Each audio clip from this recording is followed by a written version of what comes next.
Hi, sweeties. How are you doing? Welcome to Simnaya. Thank you so much for the support. Hope you all are doing great. There are some videos that I see, and I am asking myself what is wrong with some people because this one is not accept. How do a black man ask a black man, why are you obsessed with a black woman? I have never seen any kind of people or any people from anywhere ask this kind of question. I think most times I hear things like this from my own people, and I am asking you, what is wrong with you? What is wrong with you people? That's why every Eke market days, when I say Eke market days, we have to, as an African woman where I come from, we have 4 market days, right? That is like four. So they have names. So I say Eke Market Day is also one of the market days. Like they come out every day to ask you to or to have something to say about black. Are you people not ashamed of yourselves? That you come out every day with your cheap podcast tripod and microphone and all that to talk rubbish because you are using your mouth, the fine mouth God gave you to talk rubbish because that is what you're talking every day. Black women that, black women that, black women that. Are you not a disgrace, or you are not tired of coming out to talk the same thing all the time? I know it's not all black men, but I am talking about those ones that come out every day to talk nonsense. I am not angry where you find love. Well, find your love and get into the house and stop disgracing your ancestors. Let's get into this. Recently received a DM from a black man who was battling self-hatred. And respectfully, he asked me, yo, Onyx, I love your videos, but I gotta ask, why are you so obsessed with black women? And my response was, why wouldn't I be, the fuck? I was thinking about this deeply, and I was reminiscing on my days I was self-hating. Battling self-hatred is one of the most difficult experiences you will ever have in your life. There are many black people who were self-hating, especially if you are a black person with brown or dark skin. Battling your internal self-hatred just to arrive to the conclusion that you are not inferior just because someone has lighter skin complexion than you, that is a tough journey on its own. Me as a black man, there's nothing more upsetting than not finding your own women attractive. I genuinely believe that. At that point, you have already been defeated and white supremacy has already won. I vividly remember the days when I didn't find black women attractive. And looking back at it, I think to myself, how in the Davy Jones locker is that possible? I went from not even slightly attracted at all to finding black women as goddesses and nothing less. It took rebranding, restructuring, and rebuilding just to get where I am today. I am 1,000,000% convinced that black women are the most attractive out of anyone, and I am so dead set on this foundation I have discovered. Self-hatred is a meticulous thing. Understand this. However, it is not invincible to where it cannot be overcome. One of my friends asked me this. He said, Onyx, you have won against self-hatred, so why continue to talk about it? And I replied by saying, self-hatred is like a predatory animal. It lingers in the grass and waits for you to let your guard down. Just because you have won against self-hatred does not mean there isn't any more room to grow. Conquering self-hatred means you have to continue evolving yourself. You have to keep evolutionizing. You have to keep growing. Because the second that you misstep, you can retrace everything in that very instant. Some people will say, okay, you conquer self-hatred, you should think about something else. But I am not content with that. I demur. I reached this pinnacle in my life to where I am constantly evolving. I am constantly reaching new destinations every single day, and this is exactly what I've been striving for. So my opinions, ideologies, and philosophies can differ within a matter of days or weeks. If you go back to the beginning of this platform, up until now, you can see that I've drastically changed within a small amount of time. Black women will always be your biggest supporters, your biggest allies, your greatest blessing, and most importantly, they will love you and cherish you the most. Of course, this goes without saying, but you have to be deserving of it. I mean, you got to be deserving of it. Don't just give that shit to anybody. It's like, are you someone that deserves this shit? Black women will always be your greatest treasure. Emotionally, traditionally, culturally, even spiritually. On top of that, no one would obsess over you more than a black woman. Like, who wouldn't want that? But that's all I got to say on the matter. It's Onyx, and I'm gone. By the way, should I get twists or dreads? We need to have a conversation about black masculinity. Black masculinity has been insulting and degrading in the face of American society. Some research will tell you that black masculinity is aggressive sexual domination and violent superiority. And unfortunately, there is a lot of black men who act on this supposed research. This is nothing but negative stereotypes amongst black men and our masculinity. This is untrue, and black men have lost the honor, dignity, and the truest form of our masculinity and replaced it with a false replica of a real nigga. A real nigga does not equal to robbing your family or stealing from individuals who greet you with sanity. Taking away the life from strangers, cousins, or even uncles that are trying to get back home to your aunties. Being a real brother does not equal to begging your family and friends for money or being jealous of their success and accomplishments. The black family has survived generations of open racism, poverty, and slavery. We lived through segregation, violence, and we had strong family bonds. And that is because the legacy of the welfare state. In fact, did you know in the 1950s that the marriage rate for black women was much higher than white women at the time? Now, it has completely plummeted.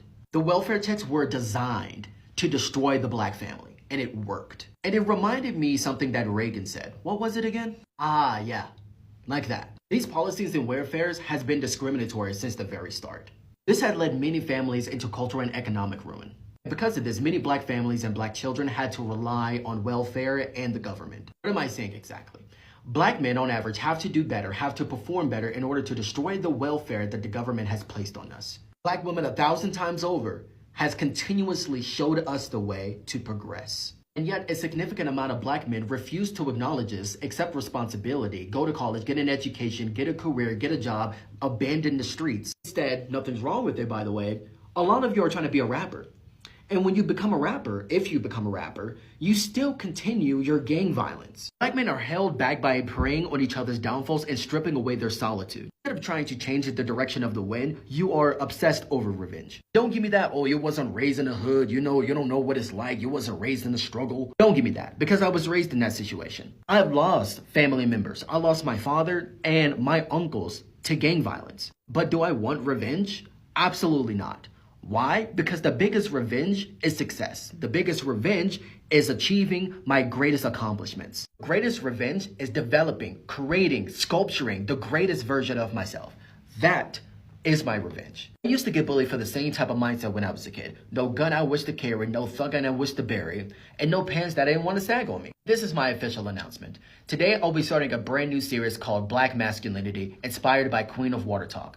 In this series, I will be teaching black men the truest essence of black masculinity and what it actually means and what it represents. I may not be the first, but I will be one of those individuals who not only address it, but will take it to great measures. Just like many of you, I understand what it's like to lose family, especially by the hands of death.